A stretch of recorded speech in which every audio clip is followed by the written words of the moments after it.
आइए चौथी राशि कर्क राशि।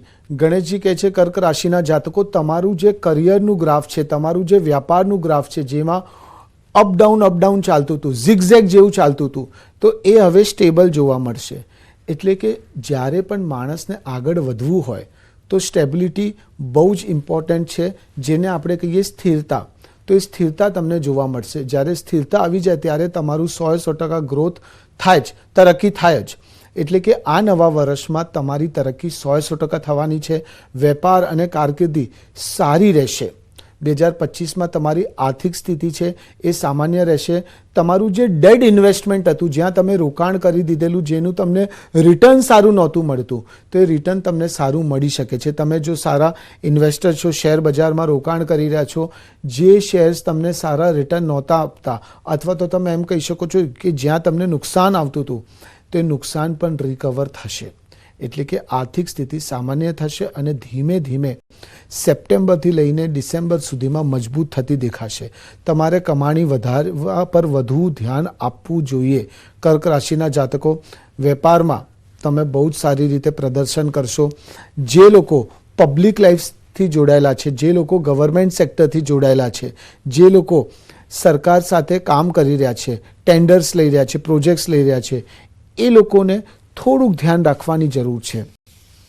સ્ટાર્ટિંગના 3-4 મહિના થોડુંક ઉથલપથલ થઈ શકે છે, પણ મને લાગે છે કે એના પછી તમે જબરદસ્ત પ્રદર્શન કરશો।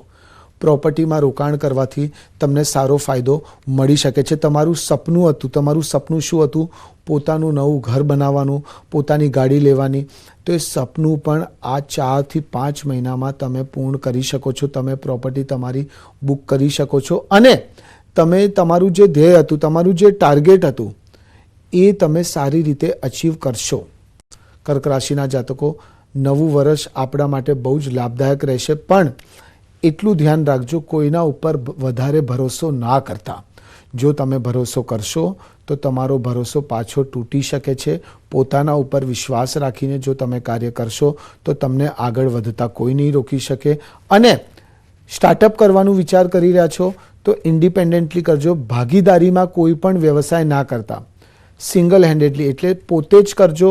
તમે તમારા પાર્ટનરને, તમારા હસબન્ડ, તમારા વાઈફને તમે જોઈન્ટમાં રાખી શકો છો, તમારા ભાઈને, બહેનને, ફાધરને, મધરને, કોઈને પણ રાખી શકો છો, પણ કોઈ પણ મિત્ર સાથે ભાગીદારી ના કરતા, નકર તો સંબંધો પણ બગડશે, નુકસાન પણ જશે અને મેન્ટલ ઇમ્બેલેન્સ થઈ જશે। એટલે મેન્ટલ સ્ટ્રેસ તમારું વધી શકે છે। તો એના ઉપર કર્ક રાશિના જાતકો ખાસ ધ્યાન તમને રાખવાની જરૂર છે। પણ આ નવું વર્ષ આપણા માટે જબરદસ્ત રહેશે।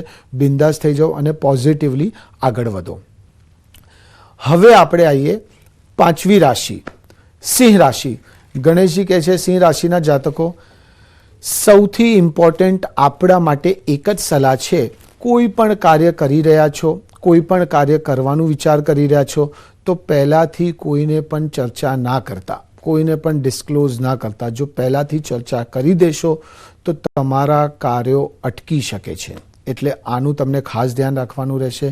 બીજું, જેટલું વધારે વિચાર કરશો એટલું વધારે કન્ફ્યુઝનમાં રહેશો, સ્ટ્રેસમાં રહેશો અને કાંઈ પણ નહીં કરી શકો। કારણ કે આ મંગળનું વર્ષ છે અને તમે જેટલું લોડ લેશો, જેટલું વિચારશો, એટલું તમે સ્ટ્રેસમાં જ જતા રહેશો। એટલે આ બે વસ્તુ ઉપર તમને ખાસ ધ્યાન રાખવાની જરૂર છે। શેર માર્કેટમાં રોકાણ, મ્યુચ્યુઅલ ફંડમાં રોકાણ, એસઆઈપીમાં રોકાણ આપણા માટે ફાયદાકારક રહેશે।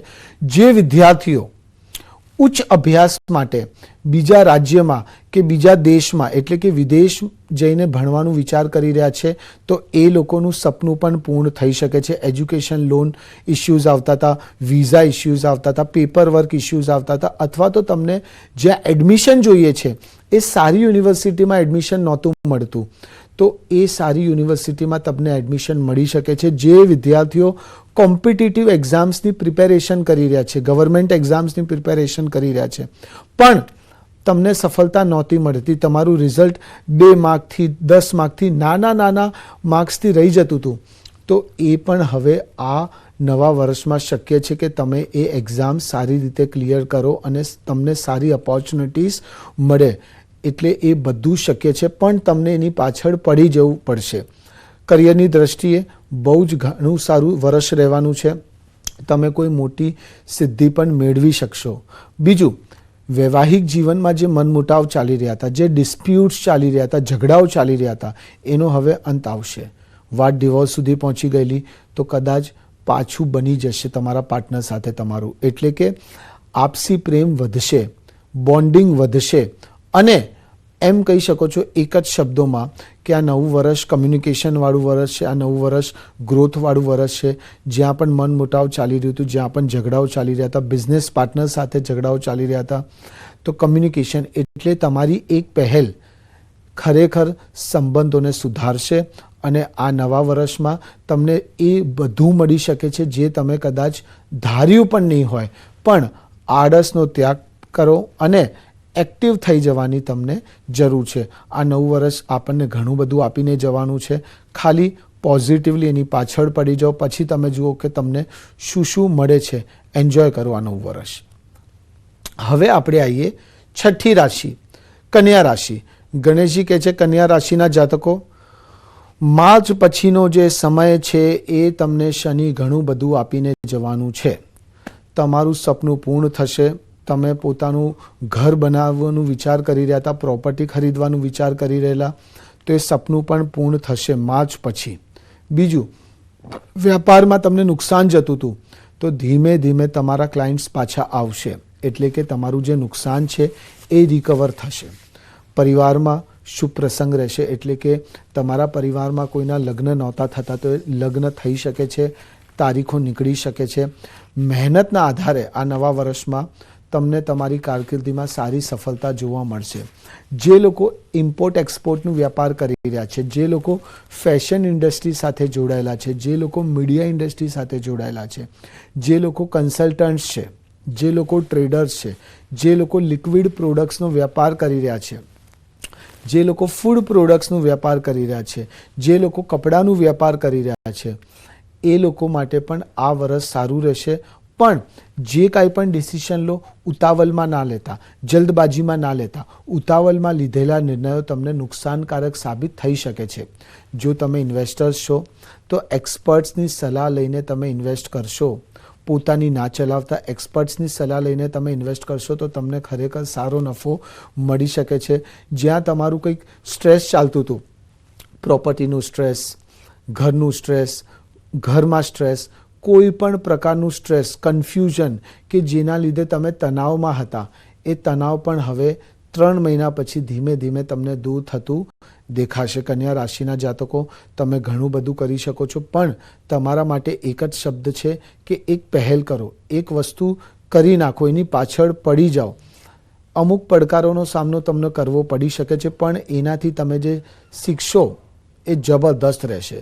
સ્વાસ્થ્યની દ્રષ્ટિએ પણ આ નવું વર્ષ આપણા માટે સારું રહેશે. પણ આપણા ઘરમાં જો કોઈ બુઝુર્ગ છે, કોઈ એલ્ડર છે, તો એમની સેહતનું, એમના સ્વાસ્થ્યનું ખાસ ધ્યાન રાખવાની તમને જરૂર છે. કન્યા રાશિના જાતકો, તમને ઘણું બધું મળી શકે છે અને અનએક્સપેક્ટેડ મળી શકે છે, પણ એની પાછળ પડી જાઓ. શું કરી શકો છો?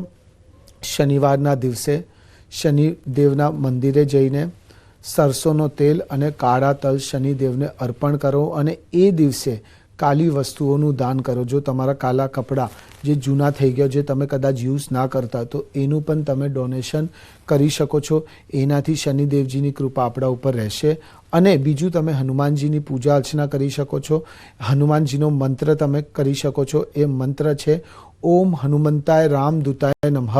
આ મંત્ર 108 વખત મંગળવારના દિવસે અને શનિવારના દિવસે તમે આ 2 દિવસે 108 વખત કરશો તો તમને આગળ વધતા કોઈ નહીં રોકી શકે અને તમારી સાથે જસ્ટિસ થશે, ન્યાય થશે. એટલે કે જ્યાં તમારા હિડન એનિમીઝ હતા, જે તમારું હિત નહોતા ઈચ્છતા, એ પણ તમારું કંઈ નહીં બગાડી શકે. એટલે કે તમે બધા પડકારોનો સામનો કરીને આગળ આવશો. આ નવું વર્ષ આપણા માટે બહુ જ લાભકારક રહેશે. એન્જોય કરો.